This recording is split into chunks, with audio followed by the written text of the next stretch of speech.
Аттестацияның бірінші кезеңі педагогтердің білімін бағалау, тест тапсыру. Тестті міндетті түрде тапсырады. Педагог, модераторға және педагог, сарапшыға 30 жылдан еңбек өтілі жоғары педагогтер тест тапсырмайды, бірақ портфолио міндетті түрде тапсырады. Тестілеу тек пәндер бойынша 100 сұрақ.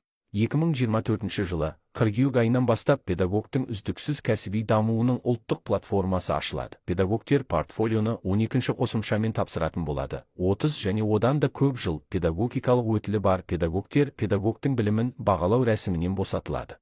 Педагогтың білімін бағалау өтуінің шекті деңгейі: пәндік тапсырмалар 100 тапсырма. Педагог-модератор 60%, педагог-сарапшы 70%. 13% білім беру сапасын қамтамасыз етудің тиімділігі 10%, 30% оқыту сапасы 41%, 8% білім алушылардың жетістіктері 11%, 8% педагогтердің жетістіктері 10%, 40% тәжірибе тарату 56%, 1% кәсіби және педагогикалық біліктілікті арттыру 3%. Бұл біздің мұғалімдер үшін тиімді жоба болды.